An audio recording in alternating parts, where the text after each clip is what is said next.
Rail world کے معزز دوستوں، دولت، شہرت اور چمک دمک کسے متاثر نہیں کرتی، لیکن جن لوگوں کو رب خداوند اپنی رحمت کے سائے میں لانا چاہتا ہے اور ہدایت دینا چاہتا ہے تو پھر یہ لوگ ان تمام دنیاوی چیزوں کو ترک کر کے خدا کی راہ پر چل پڑتے ہیں اور پورے معاشرے کے لیے مثال بن جاتے ہیں۔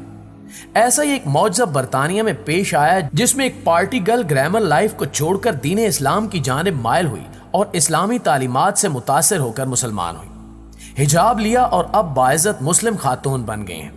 یہ سب ہم آج کی ویڈیو میں جانیں گے، لہٰذا اس قیمتی ویڈیو کو آخر تک ضرور دیکھیے گا۔ ناظرین گرامی، اس لڑکی کا نام پریسیفون ہے جس نے ابھی حال ہی میں اپنی گناہوں کی زندگی کو ترک کر کے دائرہ اسلام میں داخل ہونے کا فیصلہ کر لیا ہے۔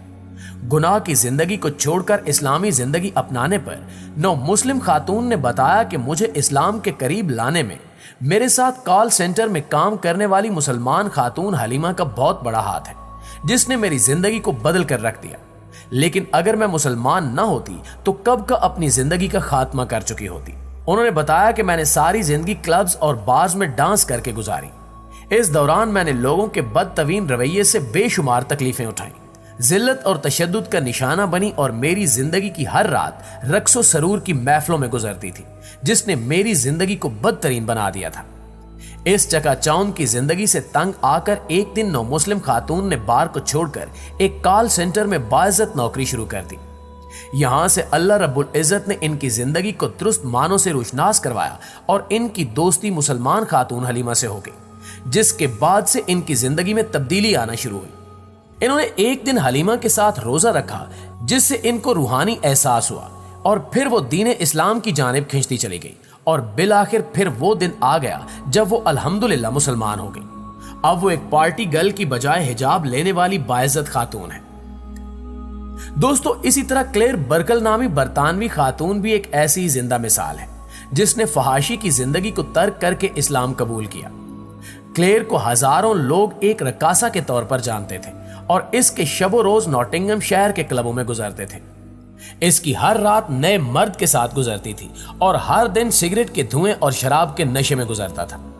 وہ کہتی ہے کہ سیاحت کے ایک کورس کے سلسلے میں اس کا افریقی ملک گیمبیا جانا ہوا، جہاں ایک استاد صارف سے اس کی ملاقات ہوئی اور پھر اس کی زندگی میں ایسا انقلاب آیا جس کا وہ جتنا شکر ادا کرے کم ہے۔ صارف ایک اچھے مسلمان تھے اور ان کے حسن سلوک اور بلند کردار سے وہ شدید متاثر ہوئی اور وہ برطانیہ واپسی کے بعد ان سے رابطے میں بھی رہا۔ صارف کی سچائی، دیانتداری اور نیک سیرت نے انہیں شدید محبت میں مبتلا کر دیا اور انہوں نے اپنے طور پر ہی دین اسلام کا مطالعہ بھی شروع کر دیا۔ تب انہیں احساس ہوا کہ ان کی بھٹکتی روح کو اسی نور کی تلاش تھی، لہٰذا انہوں نے فوراً اسلام قبول کر لیا۔ اس کے بعد صارف سے شادی کی اور اب اپنی ماضی کی زندگی کی کتاب ہمیشہ کے لیے بند کر دی ہے۔ ان کا نام اب جمیلہ ہے اور وہ روزانہ 40 سگریٹ اور شراب پینے اور سور کا گوشت کھانے والی رقاصہ کی بجائے صاف ستھری زندگی گزارنے والی گھریلو خاتون ہے۔ وہ کہتی ہیں کہ اگرچہ ان کے خاندان اور دوستوں نے انہیں چھوڑ دیا ہے، لیکن مجھے قبول اسلام کے بعد جو نعمت ملی ہے وہ ان کے لیے ایسے ہزاروں خاندان اور دوست قربان کر سکتی ہیں۔ ناظرین، اب آپ کو ایک ایسے مرتد شخص کی کہانی بھی بتاتے ہیں جس کی زندگی کا رخ کچھ اس طرح مکمل طور پر مڑ گیا کہ وہ خود حیران رہ گئے۔ وہ بتاتا ہے کہ ایک رات کا واقعہ ہے کہ میں بالکل اکیلا اسپین کے شہر بالنسیا میں واقع ایک ڈسکو کلب میں شراب پی رہا تھا اور ساتھ ساتھ اپنے نزدیک موجود لوگوں کو غور سے دیکھ رہا تھا۔ اپنی زندگی کے بارے میں سوچتے ہوئے میرے ذہن میں یہ بات آ رہی تھی کہ میری اور میرے گرد موجود لوگوں کی زندگی کتنی خشک اور خالی ہے، اور میں اپنی زندگی کا مقصد سوچ رہا تھا۔ میں اکثر زندگی کے دھکوں اور دیگر ذہنی پریشانیوں سے بچنے کے لیے شراب کے نشے میں پناہ لینے کی کوشش کرتا تھا اور اپنا پیسہ اسی طرح ڈسکو اور نائٹ کلبز میں خرچ کرتا تھا۔ ہمیں بچپن سے جو بات بتائی جاتی ہے کہ یہ دنیا محض ایک حادثے کا نتیجہ ہے، اس بات پر میرا یقین نہیں ٹھہرتا تھا اور میں ہمیشہ سے یہ سوچتا تھا کہ کوئی اور ایسی ذات ضرور موجود ہے جو ہم سب سے اعلیٰ اور بلند ہے۔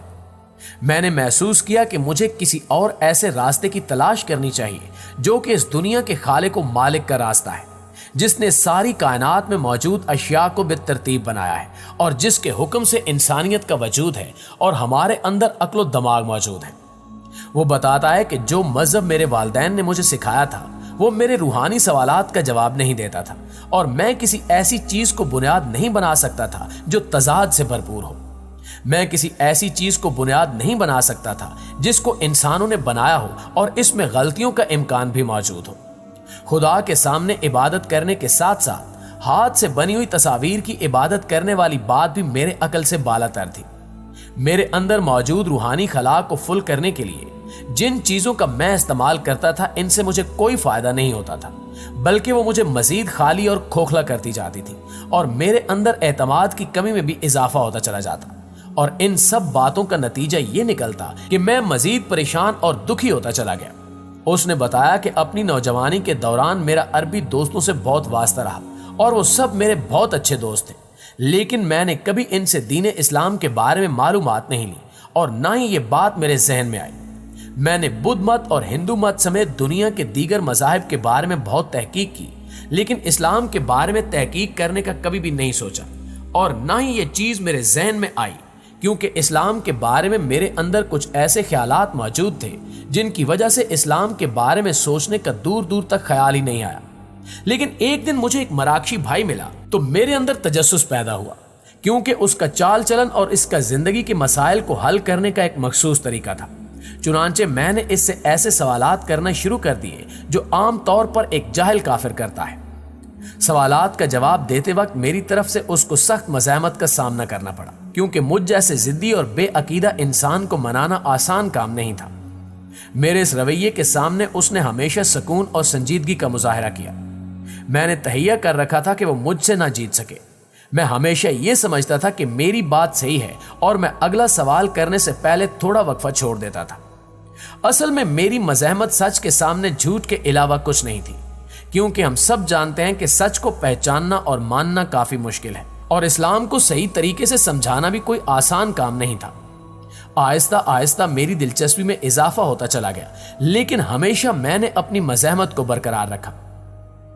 کچھ مہینوں کے بعد میں نے خنزیر کا گوشت کھانا چھوڑ دیا اور شراب پینا بھی چھوڑ دی، کیونکہ میرے اندر ایک تبدیلی آ چکی تھی اور اب میں ان چیزوں کو اپنا دشمن تصور کرتا تھا۔